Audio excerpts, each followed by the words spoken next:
So I'm reprising a talk that I gave in September at Carnegie Mellon University. There's an academic tradition called the last lecture. Hypothetically, if you knew you were going to die and you had one last lecture, what would you say to your students? Well, for me, there's an elephant in the room. And the elephant in the room is that for me, it wasn't hypothetical. I've been fighting pancreatic cancer. It has now come back after surgery, chemotherapy, and radiation. And the doctors tell me there's nothing more to do and I have months to live. These are my most recent CT scans. The pancreatic cancer has spread to my liver. There are approximately 12 tumors. I don't like this. I have 3 little kids. Let's be clear. This stinks. But I can't do anything about the fact that I'm going to die. I'm pursuing medical treatments, but I pretty much know how this movie is going to end. And I can't control the cards I'm dealt, just how I play the hands. Now, if I'm not morose enough for you, I'm sorry to disappoint, but I don't choose to be an object of pity. And in fact, although I'm going to die soon, I'm actually physically very strong. In fact, I'm probably physically stronger than most of the people in this audience.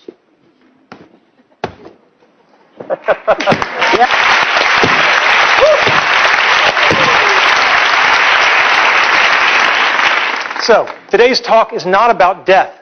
It's about life and how to live. Specifically about childhood dreams and about how you can try to achieve them. My childhood dreams, your childhood dreams. As a child, I had an incredibly happy childhood. I went back and rated the photo album, and I couldn't find any places where I wasn't smiling. Right? I just had a great childhood. And I was dreaming, always dreaming. It was an easy time to dream. When you turn on your television set and men are landing on the moon, anything is possible. And we should never lose that spirit. So what were my childhood dreams? Being in the National Football League. This is one of the childhood dreams I didn't achieve. All right? And it's very important to know that if you don't achieve your dreams, you can still get a lot by trying for it. There's an expression I love, experience is what you get when you don't get what you wanted. Now, I played Little League football for a long time, and I had a phenomenal coach, Coach Jim Graham, and he was old school.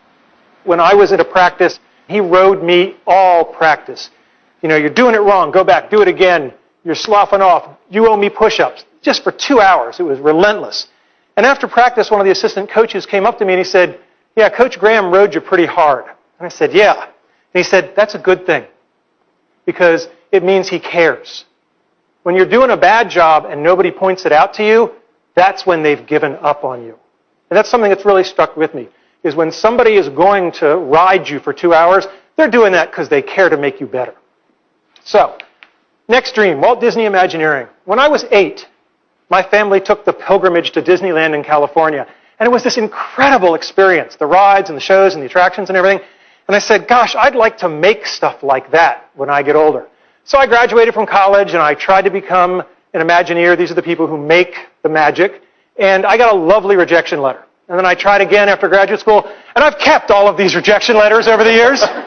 They're very inspirational. But then the darndest thing happened. You know, I worked hard, and I became a junior faculty member, and I specialized in doing certain kinds of research. That's me. And I developed a skill that was valuable to Disney, and I got a chance to go there, and I was part of an Imagineering team, and we worked on something called Aladdin's Magic Carpet Ride. And it was incredibly cool. However, it took me over 15 years to do it, and lots of tries. And what I learned from that is that the brick walls that are in our way are there for a reason. They are not there to keep us out. They are there to give us a way to show how much we want it. If you're going to have childhood dreams, I recommend you have good parents. I lucked out. I have great parents. This is my mother on her 70th birthday. I am the blur in the back. I have just been lapped. This is my father on his 80th birthday.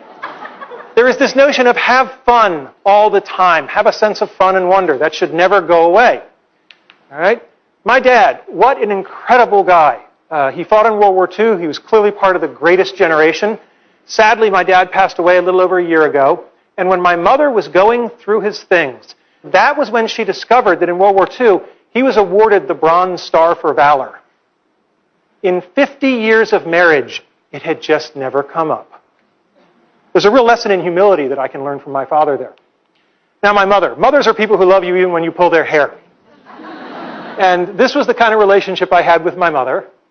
And my mother, speaking of humility, was always there to keep me in check. When I was going through graduate school and I was taking really hard examinations, I was home pretty much complaining and whining about how hard these PhD tests were. And she just patted my arm and she said, "We know how you feel. Just remember that when your father was your age, he was fighting the Germans in World War II." And then the day came when I got my PhD, and I was so proud, and my mother introduced me to everyone as, "This is my son. He's a doctor, but not the kind that helps people." Probably the most wonderful thing my parents did was they let me paint my bedroom.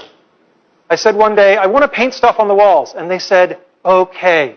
So I had a rocket ship, and we lived in a ranch, so I wanted an elevator. I wasn't sure where it would go. And yeah, you can tell the nerds early, so that's the quadratic equation. But the great thing is that they let me do it. And they felt that letting me express my creativity was more important than the pristine nature of the walls. And I was really blessed to have parents who saw it that way. My parents taught me about the importance of people versus things. So when I got older and I bought my first car and I was so excited, I had this shiny new convertible. This is my niece and nephew, Christopher and Laura. And every month I'd take them for a weekend, so my sister and her husband would get a little break, and we'd go off on adventures. And I'd just shown up with my new car, and my sister's explaining to Chris and Laura, "Now it's Uncle Randy's new car, you can't get it dirty, da-da-da-da-da." And they're just cracking up laughing, because over her shoulder, I'm casually opening a can of soda and just emptying it on the back seat. And they come running over, my sister says, "What are you doing?" And I said, "It's a thing. It's just a thing." And I'm really glad I did that, because at the end of the weekend, as I was driving them home, little Chris, who was about 8 at the time, had the flu, and he threw up all over the back seat of my car. And I don't care how much value you get out of owning a nice, shiny, pristine thing. It's not as good as I felt knowing that I made an 8-year-old boy not feel guilty just because he'd had the flu. Next thing, you better decide early on if you're a Tigger or an Eeyore. Tiggers are energetic, they're optimistic, they're curious, they're enthusiastic, and they have fun. And never, ever underestimate the importance of having fun.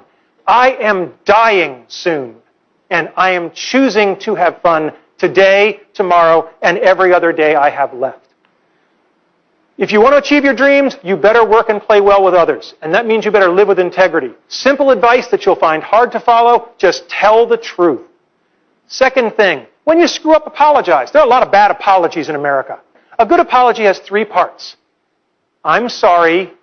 It was my fault. How do I make it right? Most people skip that 3rd part. That's how you can tell sincerity.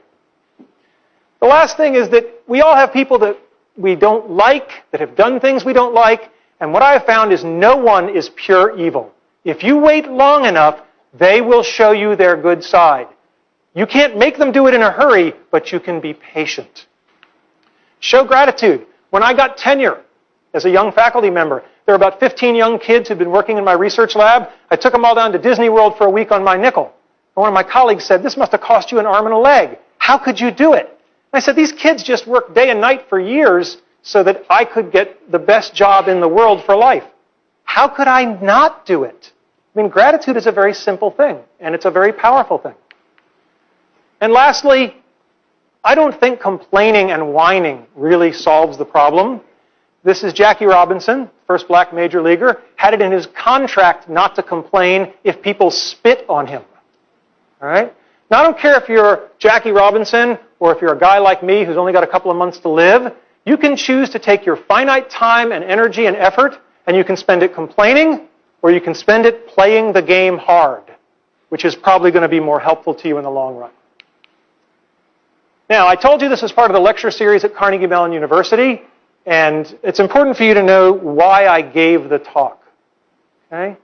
The talk isn't just about how to achieve your childhood dreams.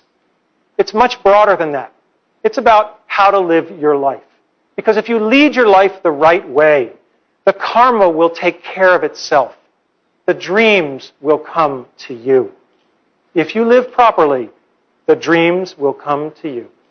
I think it's great that so many people have benefited from this lecture, but the truth of the matter is that I didn't even really give it to the 400 people at Carnegie Mellon who came. I only wrote this lecture for 3 people. And when they're older, they'll watch it. Thank you.